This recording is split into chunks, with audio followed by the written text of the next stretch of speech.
Olá, boa tarde. Mais uma vez, é muito bom estar em sua companhia. Seja muito bem-vindo.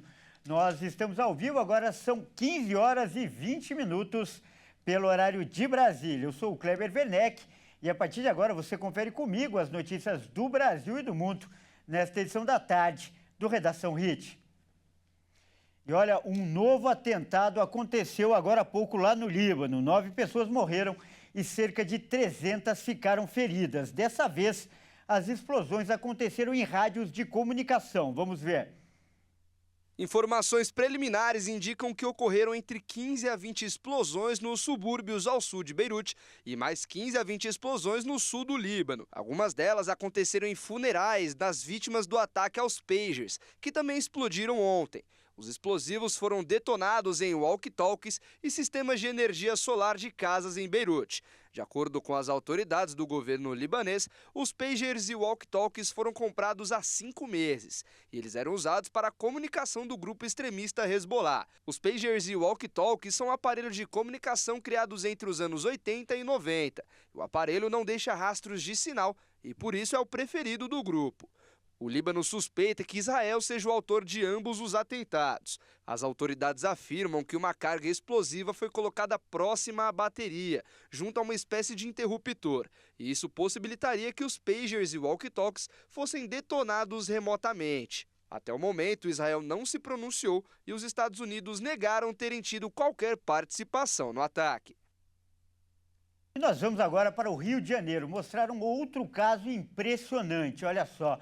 O motorista, ele gravou o momento em que o assaltante atirou nele. E ele só não foi atingido pela bala porque o carro que ele estava era blindado. Mas as imagens são impressionantes e quem vai mostrar os detalhes agora para a gente é o repórter Anderson Nascimento. O Anderson vai aparecer aqui na tela. Anderson, seja bem-vindo mais uma vez. Conta para a gente essa história, por favor.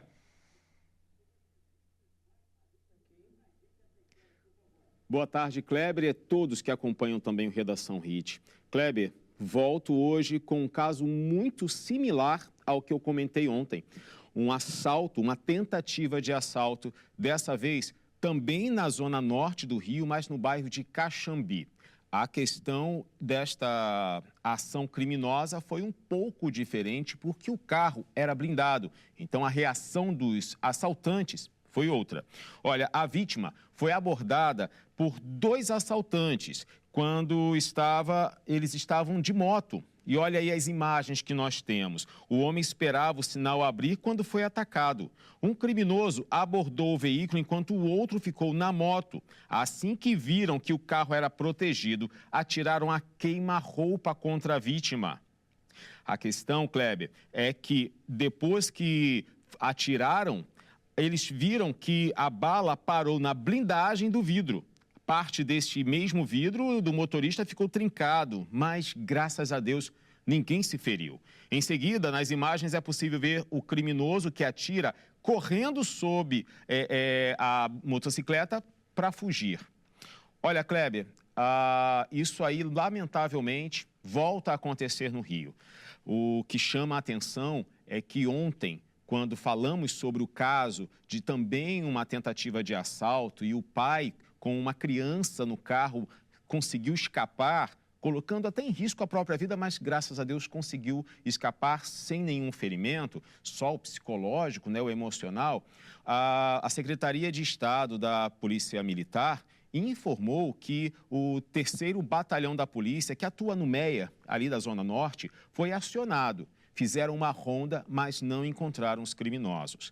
Eles até reforçaram que estão contando com o apoio de delegacias próximas do local para encontrarem quem são esses 2 criminosos que vimos na imagem. A Polícia Militar começou a atuar, né, com uma força tática de motopatrulhamento, que é para inibir esse tipo de ação criminosa. Isso já tem alguns meses, mas infelizmente ainda não conseguiu emplacar, deixando um ar de mais segurança para a população. É com você, Kleber. Anderson, eu queria fazer 2 comentários aí a partir dessa notícia que você trouxe. Primeiro, do ponto de vista do criminoso. Quando ele vira ali e atira no homem que estava dentro do carro, ele não sabia, obviamente, que o carro era blindado. Ou seja, ele atirou para matar, com frieza, com maldade. E o segundo é o ponto de vista da pessoa que estava dentro do carro. Mesmo sabendo que o carro era blindado, imagina só o medo, o desespero dela vendo uma arma apontada para si e um tiro sendo disparado. Graças a Deus, o carro era blindado, mas que notícia, Anderson. Mais uma vez aí, obrigado por essa brilhante participação.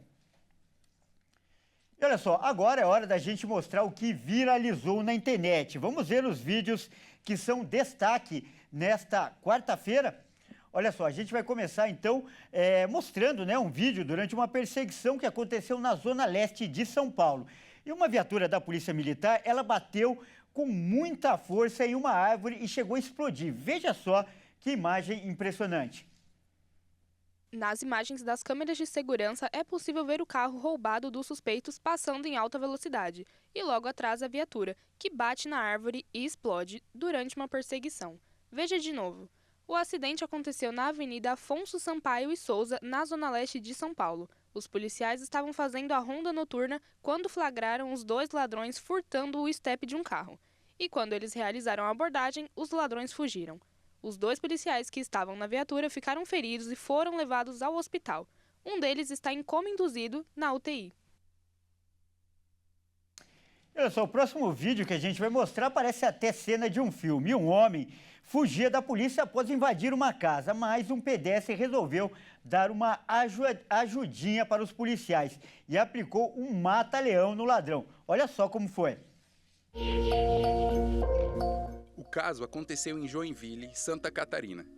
O homem aparece correndo no vídeo e um pedestre se aproxima dele, o agarra e o derruba no chão, aplicando um golpe conhecido como mata-leão. O homem que corria estava fugindo da polícia, pois ele havia invadido uma casa para roubá-la, e o pedestre resolveu dar uma ajudinha para os policiais. Sem muito tempo para pensar, o pedestre agarrou o fugitivo, que ainda tentou se livrar, e jogou o rapaz no chão, imobilizando o fugitivo até a chegada dos policiais. A imagem chamou a atenção pela agilidade e a técnica usada pelo pedestre. No fim, a polícia conduziu o suspeito à delegacia e informou também que ele já estava em condição de prisão domiciliar.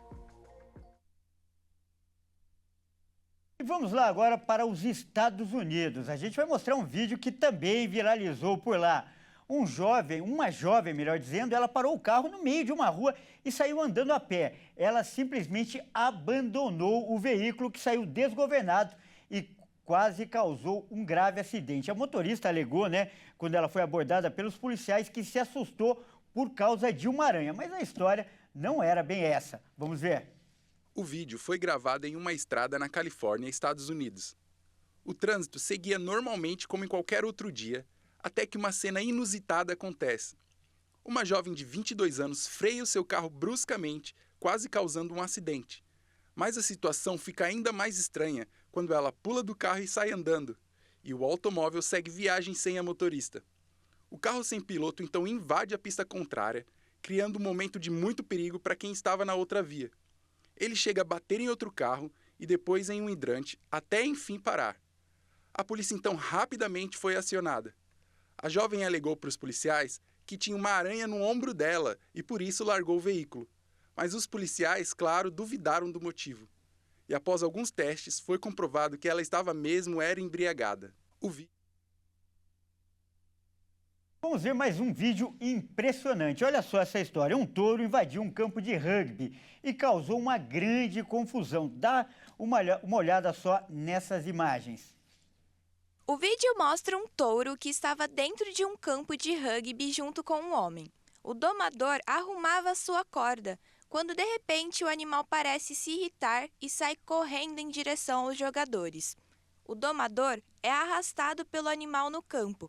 Todos os atletas se assustam e correm para fugir do touro. E logo depois, o animal volta para os domadores. Isso aconteceu durante a Superliga Inglesa de Rugby. Provavelmente, o touro foi atraído pelo vermelho dos uniformes.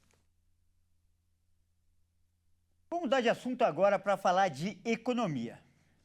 E olha só essa notícia, o salário das mulheres já é 20% menor do que o dos homens. O relatório de transparência salarial do governo federal revelou que a diferença entre ambos está cada vez maior. Vamos ver. O segundo relatório de transparência salarial dos Ministérios do Trabalho e das Mulheres revela que a disparidade salarial entre homens e mulheres no Brasil aumentou no período de um ano, e mulheres receberam, em média, 20,7% menos do que homens. No primeiro documento, baseado em números de 2022, a remuneração das mulheres era 19,4% menor do que a dos homens. Os dados foram calculados a partir de informações enviadas por quase 50.700 empresas, todas com 100 ou mais empregados. O desequilíbrio no mercado de trabalho reflete o fato de as mulheres geralmente ocuparem postos que pagam salários menores. Os dados mostram que, no ano passado, houve um forte crescimento da geração de empregos para mulheres, mas as vagas pagam menos. E com isso, a diferença salarial aumentou. A remuneração média das mulheres era de cerca de R$ 3.500, enquanto a de homens ficou em R$ 4.500. Em posições de chefia, a discrepância de renda média era maior e chegava a 27% para dirigentes e gerentes. O levantamento ainda revelou que a desvantagem das mulheres negras é ainda maior e elas recebiam 50% menos que a remuneração dos homens brancos no Brasil. E o ganho médio da mulher negra era de R$ 2.700.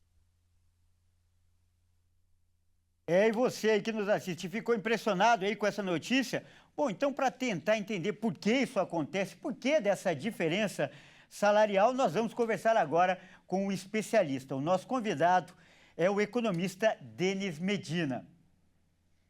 Boa tarde, Denis. Mais uma vez, seja muito bem-vindo aqui ao nosso jornal.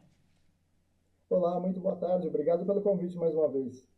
E, Denis, por que essa diferença salarial ainda acontece no Brasil, apesar de cada vez mais as mulheres demonstrarem competência no mercado de trabalho e em vários setores? Por que ainda assim elas ganham menos?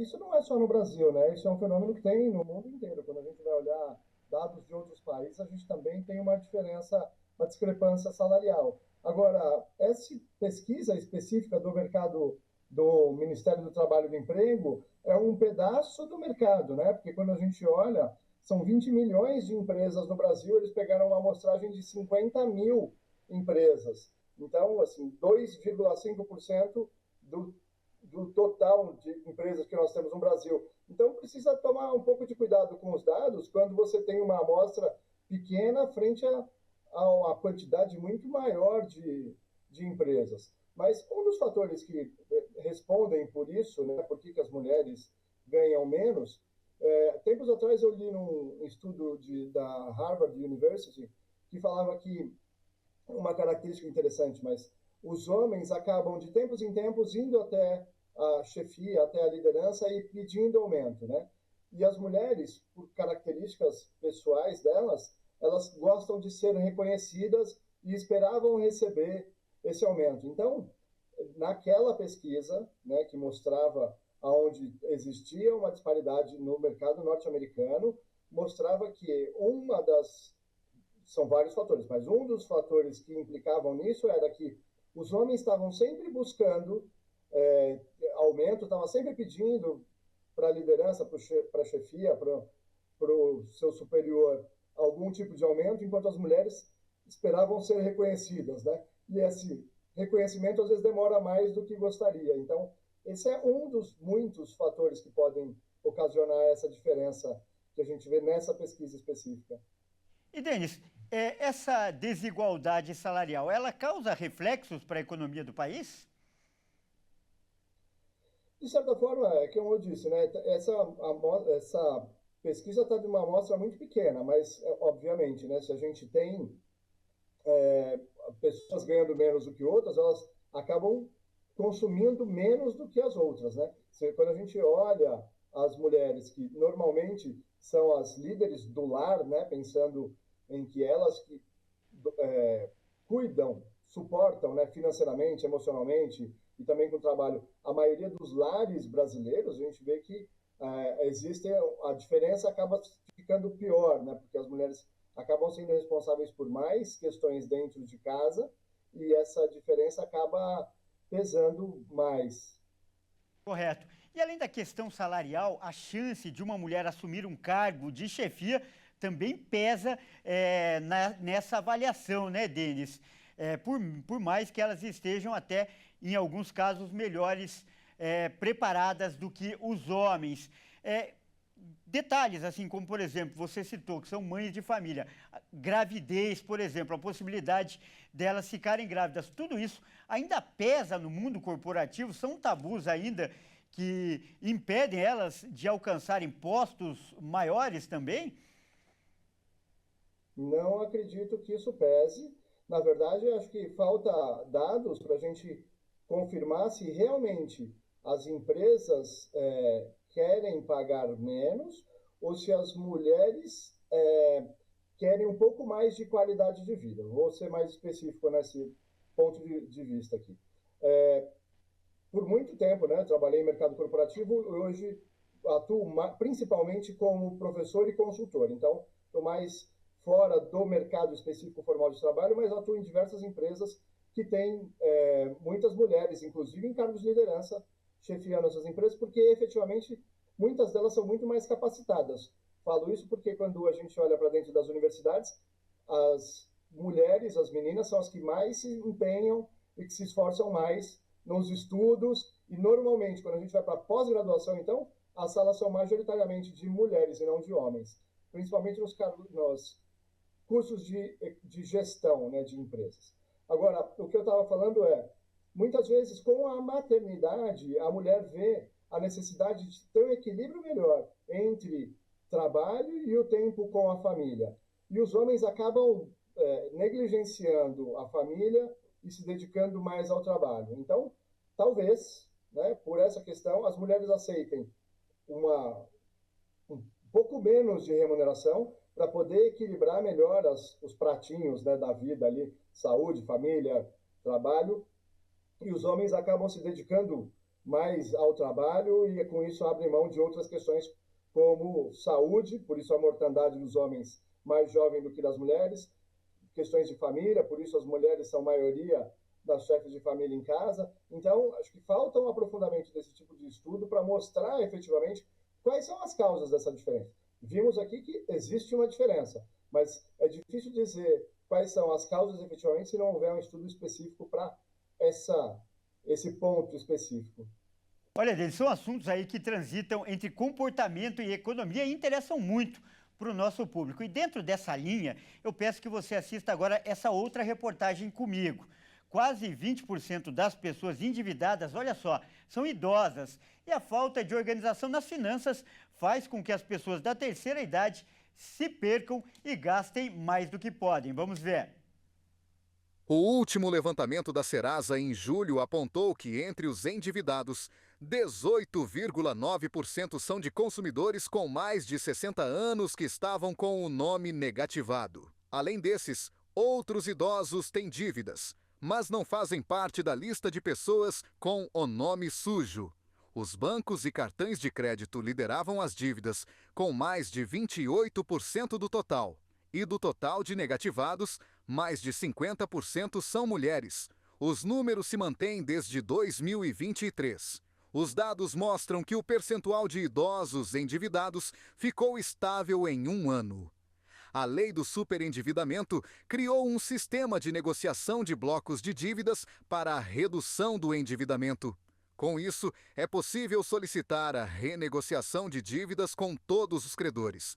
Aos idosos, ela dá maior segurança financeira e determina que eles não podem comprometer mais que 25% de sua renda mensal. Com isso, as pessoas com mais de 60 anos são protegidas de cobranças abusivas em contas de água, luz, gás, telefone e internet. Eles também ganham condições facilitadas para o momento de renegociação das dívidas. Nós vamos voltar a falar agora com o economista Denis Medina, que vai comentar também esse assunto. Denis, um pouco economista e um pouco sociólogo hoje, né, Denis? O que leva as pessoas nessa faixa etária a ficarem tão endividadas? A gente tem uma questão que é o nível de renda dessa população mais velha, né? Outros estudos mostram que uma parte considerável também dos aposentados precisa de ajuda de outros familiares para poder suportar as contas de casa ou até as contas básicas, como alimentação e moradia.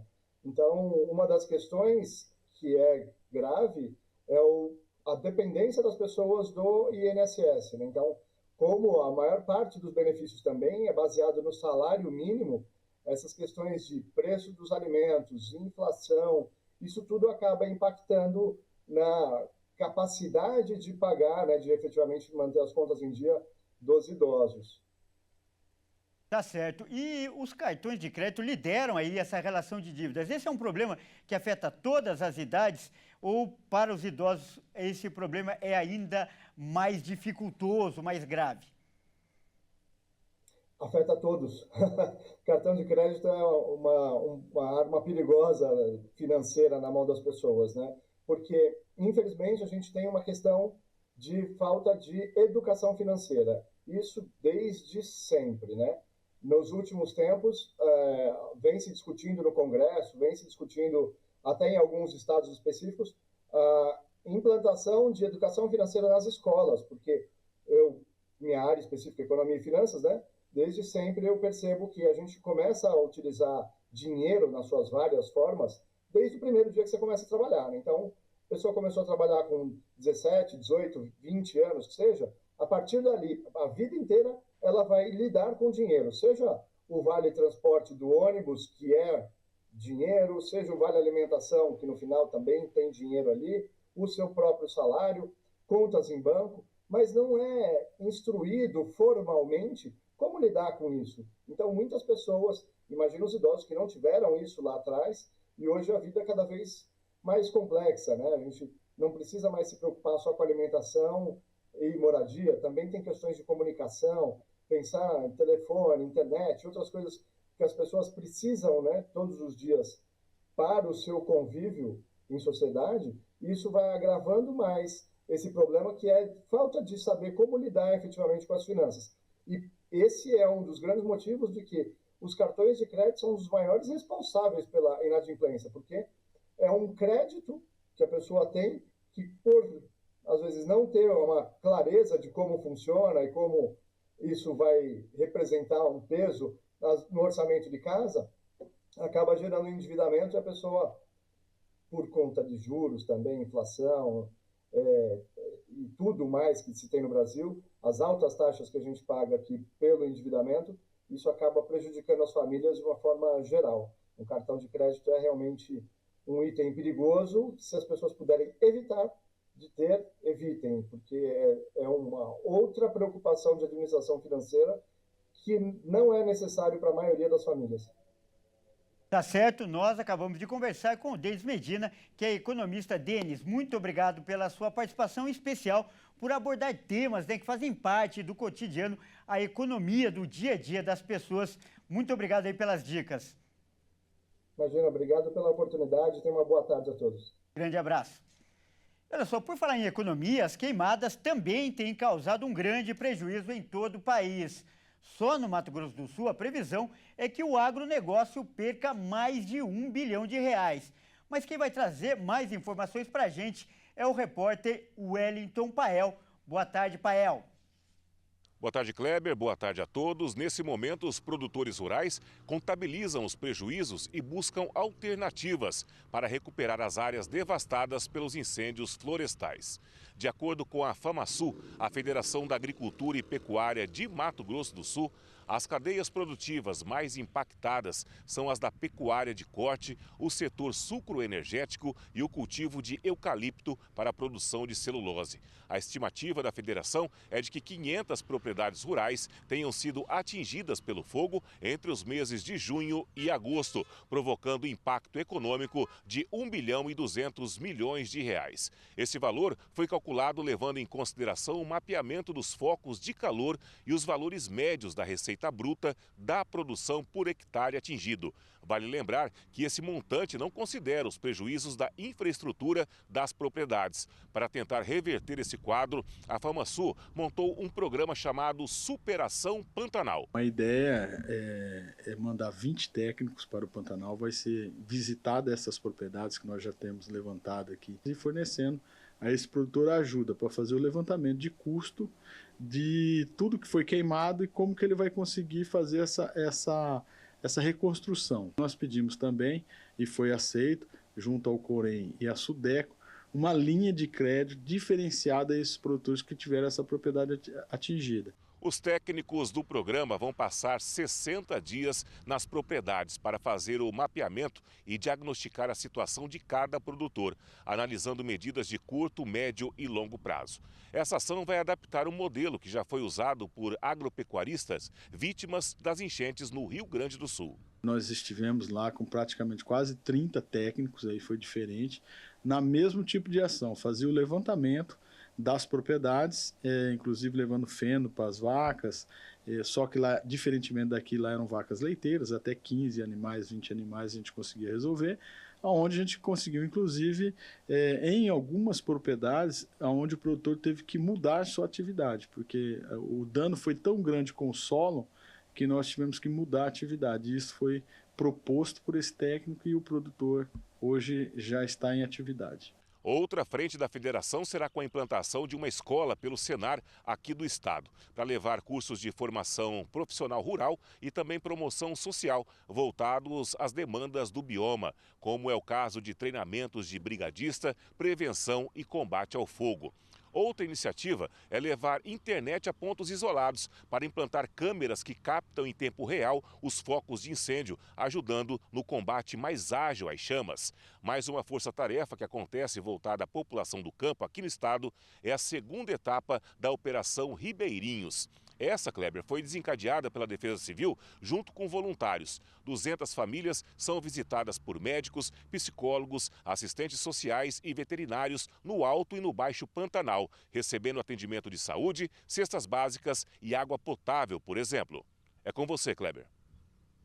Muito obrigado, Pael. E agora a gente muda de assunto para falar de esportes no Redação Hit. Quem está aqui ao meu lado e vai trazer as informações é o Fernando Jesus, que vai falar da primeira rodada da Champions. Aliás, primeira rodada com o primeiro gol do Endrick, não é, Fernando? Boa tarde. Exatamente, Kleber. Boa tarde para você e a todos que nos assistem. O nosso atacante brasileiro, o Endrick, marcou seu primeiro gol em Champions League e viveu uma noite de emoções. O Real Madrid venceu o Stuttgart por 3-1 e o último gol foi marcado justamente pelo Endrick. Vamos conferir.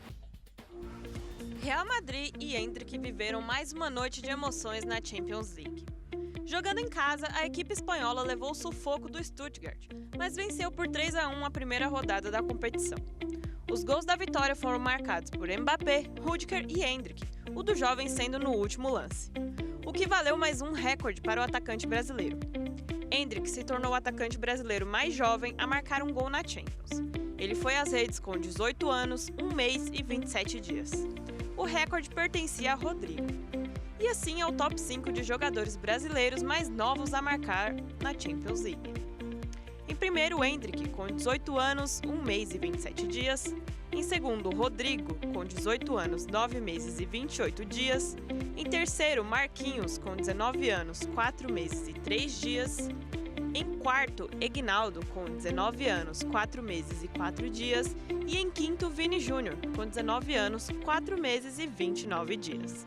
O segundo gol de Endrick pelo Real Madrid chamou a atenção da imprensa local por sua personalidade, já que no lance do gol tinha chances de tocar para Mbappé ou Vini Júnior e decidiu chutar direto, marcando o gol da vitória do time espanhol. Jornais locais o chamam de protagonista, prodígio, dizem que ele tem algo diferente, o chamam de louco e até o comparam com Cristiano Ronaldo.